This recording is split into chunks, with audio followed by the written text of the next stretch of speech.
I booked the place because I wanted to get away. No drama, no people, no notifications or emails or fake small talk. Just me, my laptop, and enough silence to think straight for the first time in months. I'm not going to name the exact town because, honestly, I don't think it matters. You've never heard of it anyway. It's one of those forgotten little dots tucked deep into the hills of northern Washington. Maybe 500 people in the entire county. No cell service, no traffic, no noise. Just trees, wind, and a house that shouldn't have been as quiet as it was. I found the AirBNB listing on a Monday. It wasn't flashy. Just a single photo of a 2-story wooden house tucked at the edge of a pine grove. 1 review, 5 stars. No comment. That should have been the first red flag. But at the time, it made it feel more hidden, untouched. The price was cheap. Suspiciously cheap. $75 a night. Said it included the entire property, firewood, kitchen stocked with essentials, satellite Wi-Fi. I booked 4 nights. I thought maybe I'd extend it to a week if I liked it. The owner messaged me right after I confirmed. His name was Louis. He thanked me for choosing the place, gave me directions since Google Maps wouldn't cover the back roads, and left one strange note at the bottom. House runs quiet. Don't mind the creaks. When I arrived, I understood what he meant. The house wasn't new, but it was in good shape, well cared for. A little worn around the edges, like someone had lived in it long enough to know what not to fix. The porch light was already on when I pulled up. The front door was unlocked. There was a little paper sign in the foyer that said, "Welcome, Andrew. Make yourself at home." I smiled at that. The personal touch, handwritten. I left my bag by the stairs and did what I always do when I travel alone. I walked the entire house with my keys in hand, like I was expecting to find someone else hiding behind a door. Of course, I didn't. The place was quiet. Still. But I couldn't help noticing how the sound carried strangely. My footsteps on the hardwood felt muffled, like the house swallowed them. Even the wind through the trees barely echoed inside. I chalked it up to insulation. Or maybe just years of stillness. That night, I lit a fire, made some tea, and sat down with my laptop. No distractions. I felt focused for the first time in weeks. Around 1 a.m., I heard it. Just a single sound. A footstep upstairs. I froze. It wasn't the house settling. Not a creak. It was deliberate. Heel to toe. Slow. I stared at the ceiling. Silence. I stood, walked to the bottom of the stairs, and waited. Still nothing. I went up, checked every room again. Nothing out of place. But the bedroom door, the one I'd left slightly open, was now closed. I didn't remember doing that. I opened it. Empty. I laughed to myself. Don't mind the creaks.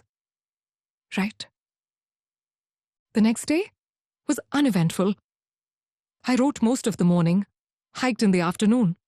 The woods were beautiful, dense enough that it felt like another world. No animals, no birds, just trees. And that strange feeling of being watched you can never quite prove. That night, around 1:17 a.m., I heard the sound again. This time, it wasn't a footstep. It was something dragging across the floor. Long, slow. From the far end of the upstairs hallway, across the boards, right above where I sat in the living room. I didn't move. Then another sound. A tap, like fingernails on glass. I looked toward the back window. No one there. Another tap. Upstairs this time. I stood, grabbed my flashlight, and went up. The hallway was empty. Windows closed, doors shut. But the mirror at the end of the hall, the long one above the radiator, had a smear across it. Like someone had dragged a hand across the center. I wiped it clean with my sleeve, heart hammering. Then I went back downstairs. I should have left the next morning, but I didn't.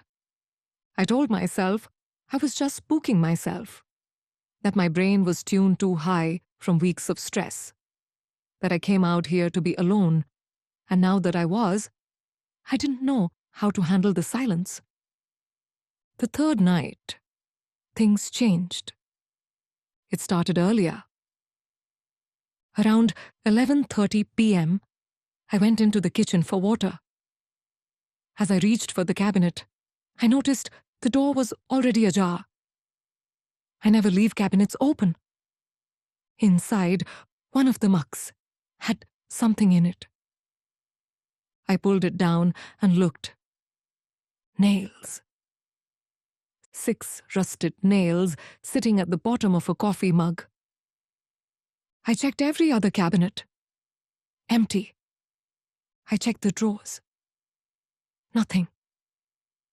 I stood there holding the mug, unsure what I was supposed to feel. Then I heard the front door creak. Not slam, just shift. Like someone had pushed it and let it go. I stepped out into the foyer. The door was locked, but the rug had moved, curled slightly, like someone had stepped on it. I turned every light on in the house, all of them. Then I went room by room again. Still nothing. But in the guest bedroom, the one I hadn't used, I found a notebook on the floor. It wasn't mine. It had a dark green cover, worn and dusty. I opened it. There was only one sentence, repeated over and over, page after page. He lives between the walls. I dropped it and backed out of the room. That night, I didn't sleep. Every time I closed my eyes, I felt like something was standing just out of sight, watching, breathing slow. At 3:03 a.m., I heard whispering, right next to me, but not in the room, through the wall. I pressed my ear to it. Nothing. Then, just as I started to pull away, a knock. One single knock from the inside. I packed before the sun came up. I didn't clean the kitchen. I didn't bother with the bed sheets. I just grabbed my bag, locked the door behind me, and left the key under the mat, like the instructions said. I didn't leave a review. But that wasn't the end. 3 days after I got home, I found something in my backpack. Not mine. Folded into my clothes was a single sheet of paper. On it, written in the same handwriting as the welcome sign, were 4 words. Thanks for staying quiet. I didn't sleep for 2 days after I got home. I kept my lights on. Slept in 20-minute stretches, if you can call it that. Every time I closed my eyes, I saw that note again. Thanks for staying quiet. I kept telling myself it was a sick prank. Something the owner did to screw with guests. But that would mean someone had gone through my things, packed the note inside, and somehow made it home with me without ever being seen. I tried messaging Louis, the host. The listing was gone. His profile too. No reply. No trace. The next day, I opened the green notebook I'd brought back without meaning to. It was at the bottom of my backpack, between a pair of socks I hadn't even unpacked yet. Still the same line on every page. He lives between the walls. I flipped all the way to the back. On the very last page, there was something new. A crude map. Just a pencil outline. Square floor plan, some basic measurements. Labeled first floor. There were no markings on the exterior. No address. Just one part circled in red, next to the guest bedroom. It said, "Do not open while he's moving." I stared at that sentence for a long time. Moving. I told myself it was nonsense, that it didn't mean anything. But my hands were shaking, and I couldn't stop thinking about how quiet the house had been. Not peaceful quiet, something else quiet, like it was trying not to be heard. That night, I drank until I passed out. I woke up to the sound of my apartment door creaking open. Except I live alone. And I always deadbolt the door. It was closed when I sat up, but on the floor near the threshold was a small pile of rusted nails. 6 of them. I called the police. They checked everything. Nothing broken, nothing taken. No signs of forced entry. They left, telling me to get some rest. That same night, I turned my lights off for the first time in days.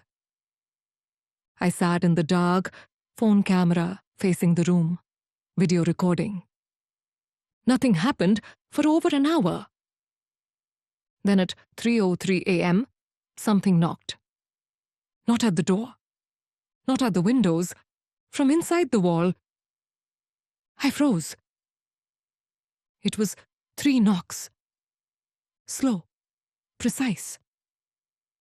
I whispered, "Who's there?" No answer. I checked the video playback. The sound was on the recording, but the waveforms didn't register, like the knock had bypassed the mic entirely. I made a decision I'm not proud of. I drove back to that Airbnb. Or at least where it had been. It took me longer to find the property this time. The roads were barely visible, like the trees had swallowed everything around it.